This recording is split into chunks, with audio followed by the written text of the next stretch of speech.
Tämä on eksistentiaalinen riisi. Hyvää iltaa. Illan aiheena ovat Yhdysvaltojen presidenttivaaliehdokkaat Donald Trump ja Kamala Harris. Klisee. Mikä on elämän tarkoitus? Meillä ei ole kuvia heistä, joten lyhyt humoristinen ja puolueeton ChatGPT-kuvaus saa riittää.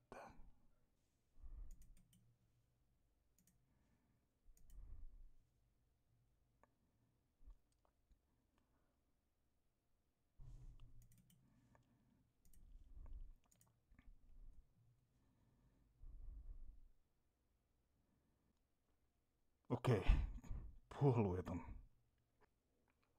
Yhdysvaltojen presidentin vaalit 2024 ovat täynnä jännitystä ja odotuksia, kun entinen presidentti Donald Trump ja nykyinen varapresidentti Kamala Harris kohtasivat toisensa vaalitaistelussa.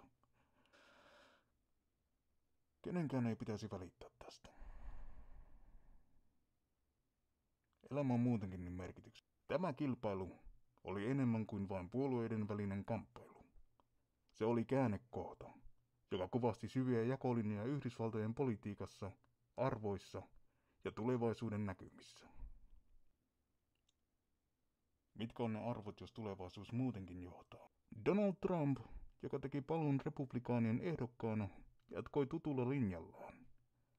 Trumpin viesti oli yksinkertainen, mutta voimakas. Amerikka ensin. Tämä periaate ilmeni halua suojella amerikkalaisia. Olen varmaan vain kateellinen muiden suorituksilla. Trumpin vaalikampanja on voimakkaasti henkilökohtainen ja tunteellinen. Hän käyttää tehokkaasti sosiaalista mediaa ja perinteistä mediaa tavoittaakseen laajan yleisön. Trumpin viestit eivät rajoittuneet vain talouspolitiikkaan, vaan ulottuivat myös kulttuurisiin ja sosiaalisiin kysymyksiin, jotka herättävät voimakkaita tunteita ja jakautuneisuutta.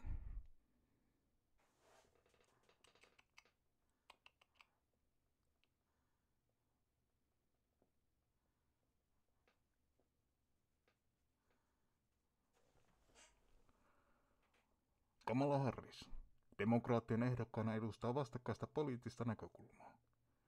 Hänen kampanjansa perustuu arvoihin kuten monimuotoisuus, tasa-arvo ja sosiaalinen oikeudenmukaisuus.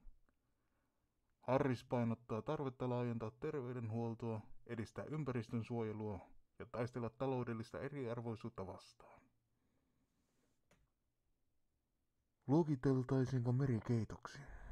Trumpin strategia keskittyy perinteisesti vahvoihin republikaanisiin osavaltioihin ja swing-valtioihin, joissa hän pyrkii vahvistamaan tukeaan. Hän käyttää voimakkaasti populistista retoriikkaansa ja vetoaa erityisesti työväenluokkaan ja maaseudun äänestäjiin.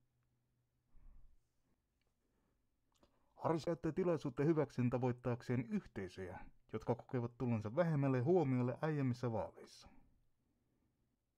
Onko kuviin ja videoihin enää luottamista?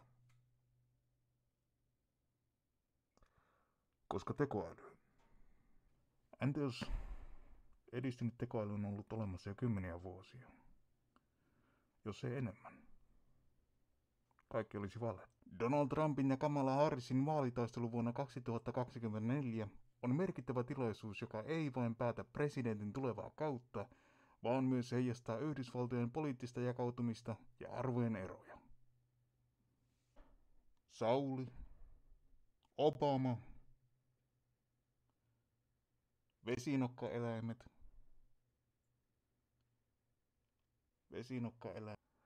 Trumpin populistinen ja nationalistinen viesti vastaa osaltaan republikaanisten äänestäjien odotuksia, kun taas Harrisin kampanja pyrkii edistämään laajempia sosiaalisia muutoksia ja arvoja. Tämä video. Amatöörimäinen äänenkäyttö ja käsittely. Ja suurin osa skriptistä. Tämä vaalitaistelu tarjoaa selkeän kuvan siitä, miten syvästi Yhdysvallat on jakautunut poliittisesti ja kulttuurillisesti. Ja se osoittaa, miten tärkeää on ymmärtää erilaisia näkökulmia ja arvostuksia, jotka määrittävät maan tulevaisuuden. Seuraavaksi vuorossa paikallinen sää.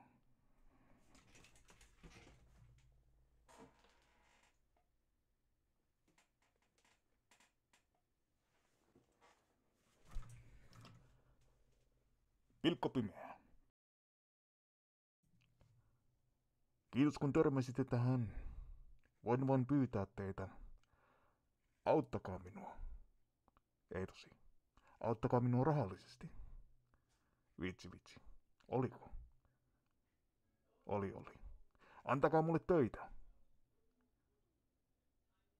Ei tosi. Ehkä.